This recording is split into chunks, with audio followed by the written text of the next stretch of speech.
दोस्तों, स्वागत है मेरे YouTube channel Mohammad Hamid math. तो आज हम लेकर आ गए हैं बच्चों अलंकार।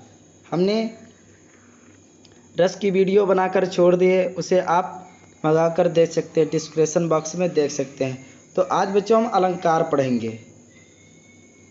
इसकी परिभाषा देख लेते हैं। क्या परिभाषा? काव्य की शोभा बढ़ाने वाले शब्दों को अलंकार कहते हैं। जो काव्य की शोभा बढ़ाते हैं उसे हम अलंकार कहते हैं। अब अलंकार के भेद देख लेते हैं। अलंकार के दो भेद होते हैं, एक शब्दालंकार और एक अर्थालंकार। तो इसमें हम शब्दालंकार की बात करेंगे, अर्थालंकार के नेक्स्ट पार्ट में बात करेंगे। तो हम शब्दालंकार की बात करें। शब्दालंकार देख लेते हैं कितने प्रकार के होते हैं। ये शब्दालंकार हमारे 3 प्रकार के होते हैं। कितने प्रकार के? 3 प्रकार के होते हैं। पहला देख लेते हैं अनुप्रास अलंकार। कौन सा? अनुप्रास अलंकार। दूसरा हमारा है यमक अलंकार और तीसरा हमारा श्लेष अलंकार। इन तीनों अलंकार के बारे में हम डिटेल से समझेंगे। तो आगे बढ़ रहे हैं बच्चों। हमारा पहला क्या है? अनुप्रास अलंकार। जहाँ ध्यान से सुनना, जहाँ वाक्य में एक वर्ड की आवृत्ति बार बार हो, यानी जहाँ एक वर्ड की आवृत्ति बार ही बार हो, उसे अनुप्रास अलंकार कहते हैं। उदाहरण देख लेते हैं।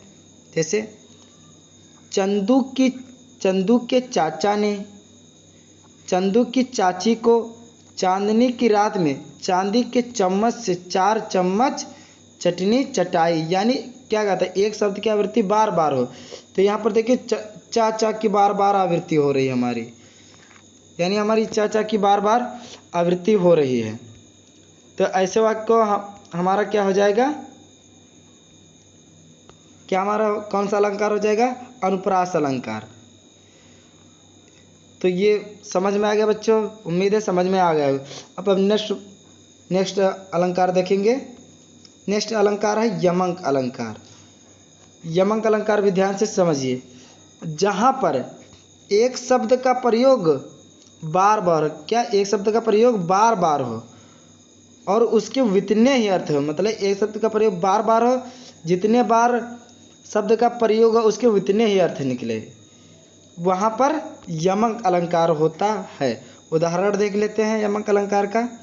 जैसे कनक कनक, देखिए कनक कनक ते सौ गुनी, मादकता अधिकाय, वह पाए बौराय और जग खाए बौराय।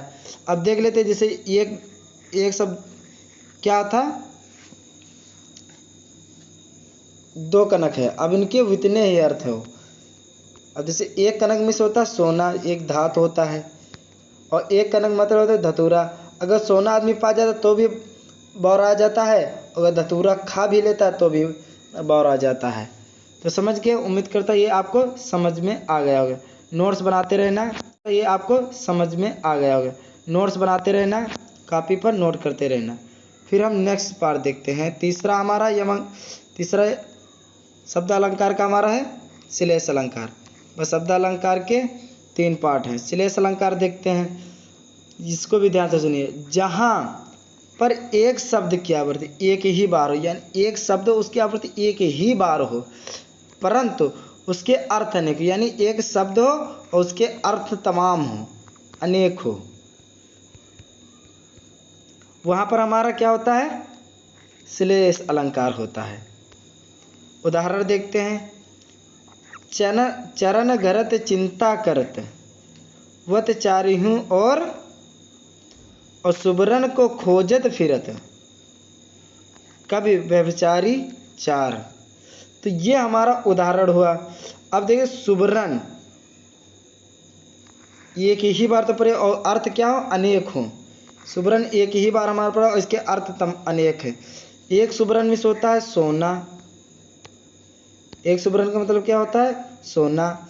और एक सुबरन का मतलब सुंदर रूप वाली स्त्री, और एक सुबरन का मतलब होता है सुंदर अक्षर।